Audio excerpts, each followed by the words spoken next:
Stivers and Democrat Joyce Beatty are forming a new caucus in Washington focused on bipartisan civility.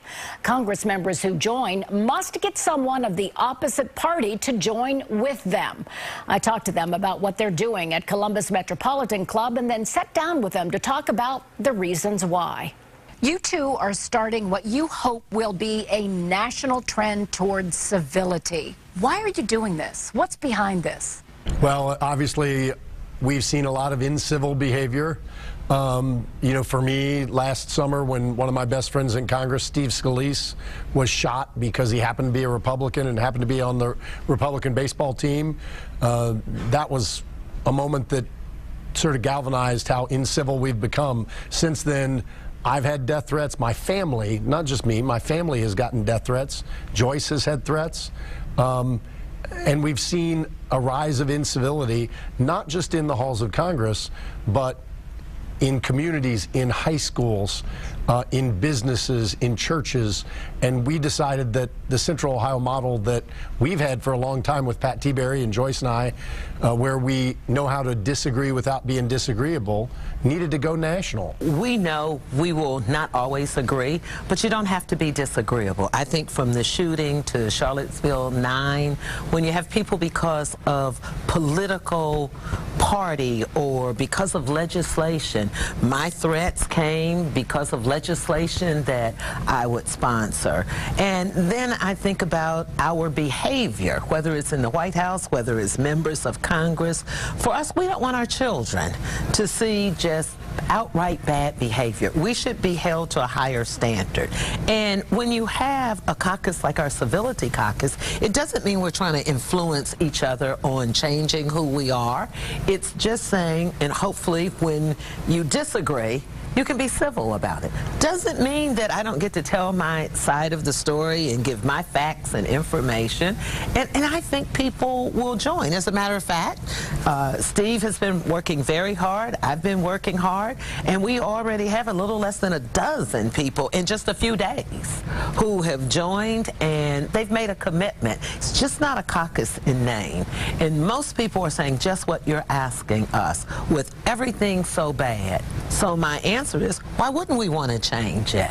We want to tell the good things. We want to talk about saving lives. We want to talk about economic wealth. And we don't want to get sidetracked with people calling each other names. And that's one of the reasons. It's one thing for you to make these statements and to try to get congressional members to sign up. But the reality is, right now, the President of the United States spends a lot of his time on Twitter insulting people. And not only insulting people, but sometimes saying things that aren't true about his own statements. And this tone that has been set from the top, is that going to be impossible to break through that barrier?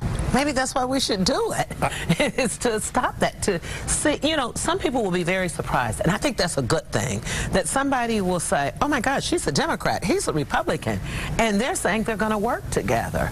And then when we do it and other people do it, maybe we send a strong message to whomever it is, to your question, to the White House, to our president, and saying this is what America expects of us. Yep. Colleen, this isn't about any one person. It's about 300 million people. We need to help have an example for every American that civility makes our government stronger, it makes companies stronger, it makes high schools stronger, it works. And so I'm not going to be deterred by anything. I want to make sure that we set the right example and that we start the conversation in our local communities. And we already have, as Joyce said, about a dozen members who've signed up already on day one as founding members, and we're going to keep growing it. Are we going to see the Steve and Joyce show going on the road talking about civility? Well, maybe if she comes and follow us, we'd be happy to do that. But on a very serious note, we're going to sit down and plan out where we start with our young folks, where we start with going into our schools, a school in Steve's district, a school in my district, where we can get input from young, fresh, creative minds, and also that they can see great examples of how you can disagree without being disagreeable, how you can vote entirely different on some major issues and learn from one another. And the point is, we don't need civility when we agree. We need civility when we disagree. Civility isn't about changing anybody's mind to agree with you. Civility is how you interact with somebody and build trust when you disagree, and ultimately you learn from each other that you have a different point of view, and it makes each of you better. Do you think voters here would be surprised that you two have already been working together as a Democrat and Republican for the last few years? I think some people are surprised because they just don't know it. There are people who don't know me or they don't know Steve, so they're surprised because he's a Republican and I'm a Democrat. They're surprised because of the awful time that we're living in right now.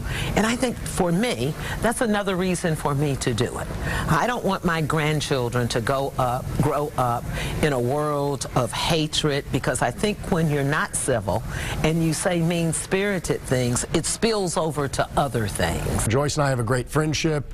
We respect each other. We don't always agree. I don't always agree with my wife. That just means my wife is right. But, I think she thinks the same thing. Exactly.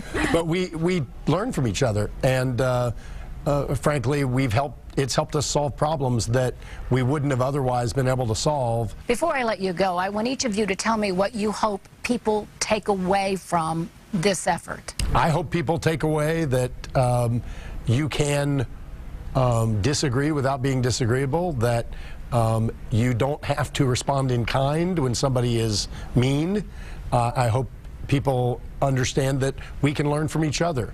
We have different perspectives, but that can make us stronger if we do the right things and learn how to trust each other and work with each other.